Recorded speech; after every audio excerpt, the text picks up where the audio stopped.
Welcome. Today, I'm joined in the studio by a Nobel laureate. In 2019, Michael Kremer, sitting beside me, and his sometime collaborators Esther Duflo and Abhijit Banerjee were awarded the Nobel Prize for Economics for what was described as their experimental approach to alleviating global poverty. Now, Michael and his colleagues showed that breaking down such a big question as poverty into lots of much smaller questions and carrying out field experiments to answer them was an effective way of solving global problems. Well, to discuss his work and how it might also help us solve some of today's big issues, Michael Kremer joins me in the studios. One of the themes that I've noticed in a lot of your research is this trade-off, or what seems to be a trade-off, between what makes financial sense in terms of, for example, encouraging companies to behave a certain way, so, not just to make money, but also for them to behave a certain way for the greater good. And it's finding ways to sort of shift the incentive from the profitability of something to the broader effect. So what have you learned about how you can persuade companies to act in a way that is for the greater good, even if initially it might not seem like it's in their interest? So, in the case of deworming, some of the big companies are actually donating the drugs, and that is, I think that's wonderful. And in some cases, companies will do things like that. But I also think that we need to recognize that companies are going to be motivated by commercial incentives. And if we think about the case of health, many new products are developed all the time through some combination of government support for basic research in universities and companies turning those into products based on commercial incentives. That works very well for, could always be improved. I don't want to claim it's not perfect by any means. There are big trade-offs. But it's delivering new products for diseases that affect high-income countries. But there are some diseases that primarily affect lower-income countries. That's a challenge because the commercial incentives may not be there. Right, because there's less money to be spent on the products that are needed to alleviate these problems. Exactly. So if you think about diseases like malaria that are primarily in lower income countries, that's an example where the existing commercial incentives are not commensurate with the scale of the problem and of the need. What will be sorry to interrupt you, but what will be very fresh in people's memories, of course, will be the COVID-19 vaccine rollout, which raised clear issues with the inequity between developed countries and less developed countries and how they were able to get hold of that. And I know this is something that you have researched and you have looked into. Have we learned anything that we can use from the COVID-19 rollout the next time we're in that position where we need a vaccine that we can use around the world? Let me go to the question you asked before about what can we do in general to create incentives for companies to work on issues like malaria or that primarily affect lower income countries.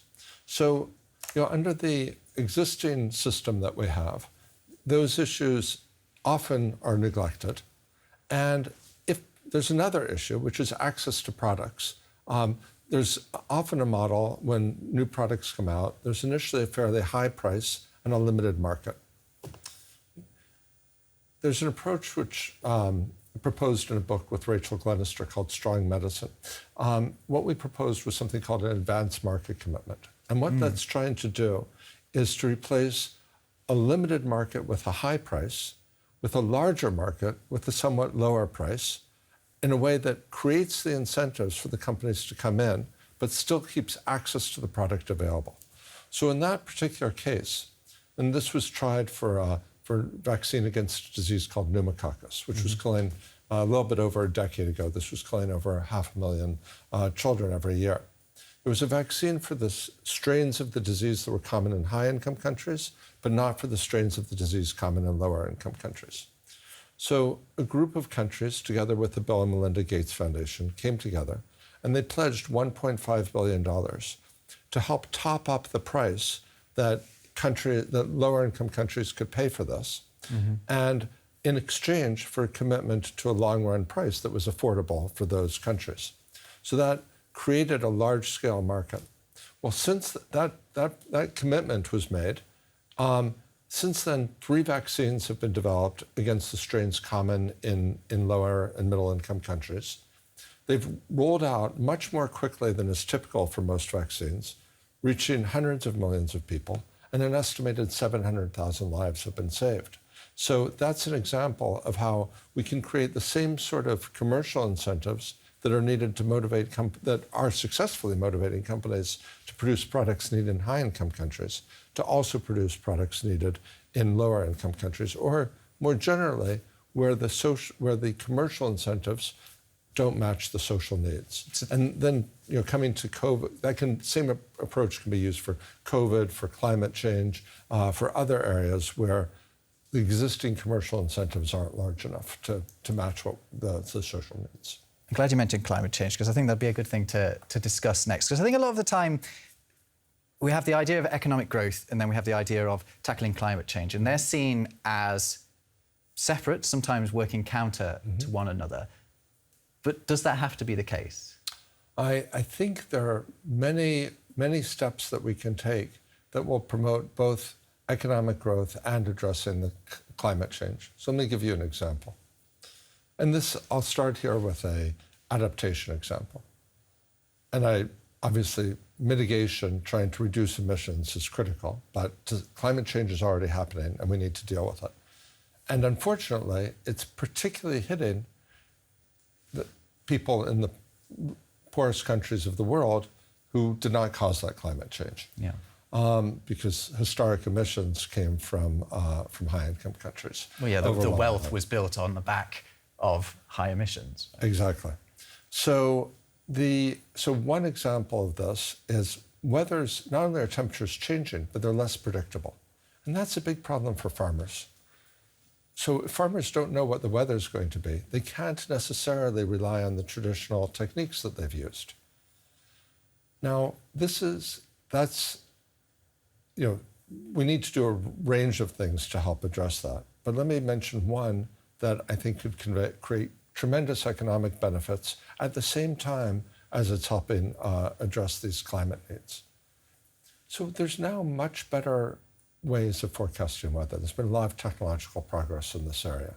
And there's strong evidence, again, from randomized controlled trials, that if that information is provided to farmers, farmers will react to it. They'll change the time, whether it's changing the time of planting, whether it's other operations in the season. In some cases, changing which things they plant, depending on what weather's coming. So that is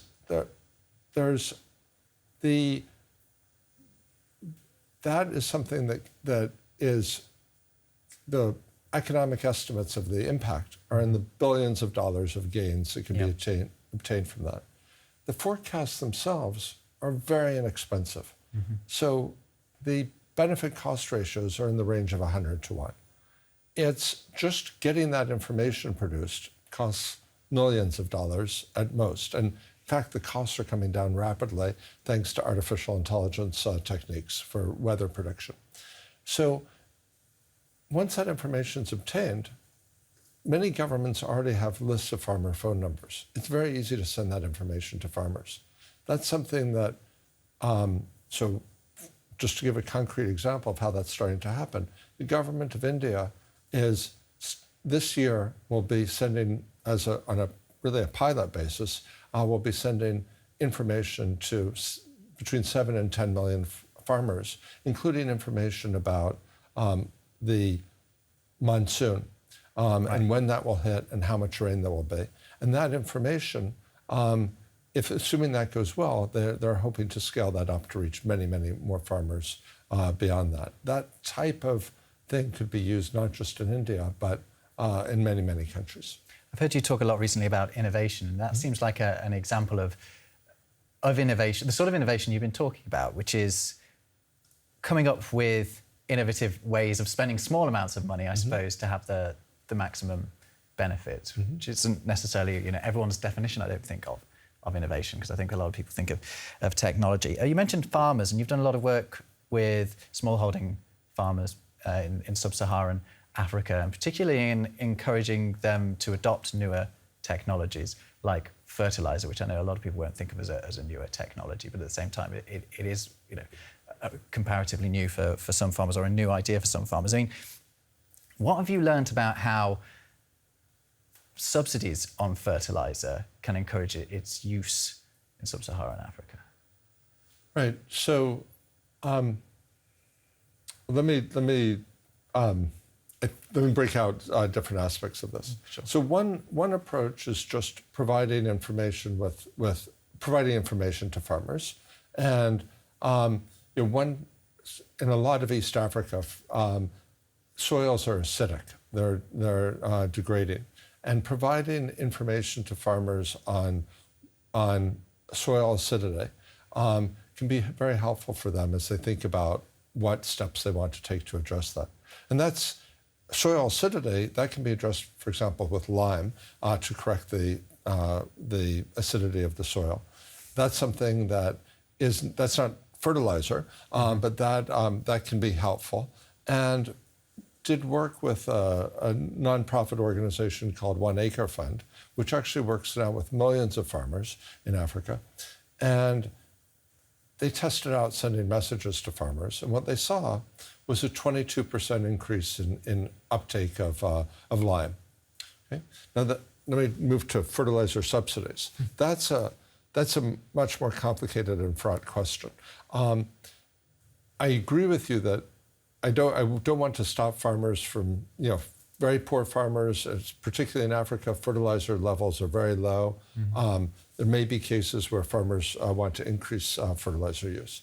There are other contexts where fertilizer is very heavily subsidized.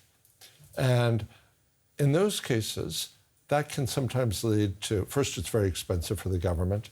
Second, it often winds up benefiting better off farmers. And third, there's environmental consequences, local environmental consequences, but also the standard production process for fertilizer releases greenhouse gases. So now, this is a complicated question. I don't want to oversimplify it, but there are some steps that are worth considering. So obviously, farmers in high-income countries receive lots of subsidies. And one suggestion is maybe it's possible to replace some of the existing subsidies that farmers get, which are environmentally destructive, with subsidies that would be, or support for farmers in exchange for environmental services. So there's suggestions of that, for example, in Europe, that be done. Let me give an example in a middle-income country where that could potentially be done as well. So Delhi has terrible air pollution during the time of year when farmers there's a period when farmers finish one crop and they plant another, and they have to do that very rapidly. And they often burn their fields. That creates huge amounts of pollution, lots of excess mortality from that pollution in Delhi, for example. Yeah. Well, there have been some experiments where farmers were offered funds to, instead of burning their fields, use other approaches to clear their fields. And those indicated some very promising results. Now, if you could switch some of the payments in ways that clean up the environment rather than worsen the environment, that's something, in this case, would produce tremendous health benefits for Delhi, but would also produce benefits for the world in terms of reducing climate change. So that's one approach that can be used. But again, there are also technological approaches. So one very exciting development is microbial fertilizer. So this is something that has been used in Brazil. It's actually being used in the US now as well. So there are microbes that naturally take nutrients from the air, nitrogen from the air, and bring that to the plant. Now that avoids the chemical processes in the Haber process, it's called, for producing, that's used for producing most fertilizer, which creates a lot of greenhouse gas emissions. So that approach is, right now it's being done in areas where there's a commercial incentive to do it, large farms in Brazil, large farms in the US. There's now work, but that given the potential economic benefits of increased production and agricultural production, and the potential environmental benefits of up to a 98% reduction in greenhouse gas emissions, that's something that I think the process needs to be tested and adapted for each local environment, because the bacteria in the soil differs in different parts of the world. That's being tested in Kenya right now. I believe the results are very, very encouraging. It's worth perhaps public support to test and adapt the process elsewhere. I think what's notable from all your answers so far is how much experimental economics is going on. And that's a train that you set in motion, and that you and Esther Duflo and Abhijit Banerjee set in motion. But where's it going next? Where's this train going? What can experimental economics do for us now? So let me answer that in two ways. First, mention some sectors that I think are of particular interest and where there's very exciting work going on right now. And then second, talk about the institutions for this, which I think is also a very exciting area. So in terms of sectors, one example is mental health. This is, if you look at the burden of disease, a lot of this communicable diseases, like diseases of like waterborne disease, is very important. I mean, before I go on to mental health, we estimate that 1 out of every 4 cases of child mortality could be addressed simply through clean water, treating water with chlorine. And it's the subject of a lot of your earlier research. Exactly. So I think we definitely need to start treating water more. I don't want to, there are basic steps like that. But it looks like there may be some inexpensive ways to address mental health issues that are increasingly, I think policymakers are increasingly recognizing these challenges around the world. Yeah, there's been a change in attitude towards mental health as something that can be treated exactly as a medical situation, a condition. Yeah. And then a lot of what I've talked about is technology. Large language models, I think, have immense potential for low and middle income countries. So much of the material that's produced is in English, and it's oriented towards people it's written in a way that whether it's for an agriculture, medical, or an educational, it's written for high-income people in high-income countries, often people with lots of education. Well, you could, for example, with artificial intelligence, you could help produce teacher guides that would be adapted to what a teacher wants for their classroom in their curriculum that is set up in their country. And those could be refined over time. And I think that's an example of something very speculative. I don't want to say we should all go out and do this, but I think it's worth investing in testing this and developing it in a process of continual, not in a way of this works or it doesn't, but in a way, same way tech companies do A/B testing. We're going to try something, we're going to evaluate it, we're going to find out how it needs to be improved, continuous improvement. And I think that brings me to the institutional side, because while there are a lot of existing evaluations and they are influencing policy, I think we need to institutionalize that process. The same way the best companies, many tech companies, are continually running A/B tests all the time. So I've been involved in the US in helping set up a unit within the US Agency for International Development called Development Innovation Ventures. And this provides, it's a funding agency. It makes small grants to pilot new ideas from people who apply from all over the world, somewhat larger scale grants to rigorously test for causal impact and for cost effectiveness. And then for the most successful, grants to help transition that to scale. We've been around for a little bit more than a decade. And when we analyze the data, obviously some things succeed, some things go nowhere. But it's like with any R&D investment, if you look at the ones that, it only takes a few big successes to cover the cost of the whole portfolio. They pay for the rest of them. Exactly. So you're filling the gap essentially there between the financial viability of the research and, giving people the chance to take a chance. And what we find when we looked at the portfolio as a whole was that the total benefits would have paid for the cost of the full portfolio 17 times over. And that's a very conservative estimate. France has set up a similar program called FID, which Esther Duflo is leading. Peru just recently set up something in the Ministry of Finance will set up a fund to examine different approaches to improving Peruvian government policy. I think this is something that many other countries could try and that could be used in different sectors. Could be used for the environmental sector, for education, potentially for applications of large language models to development.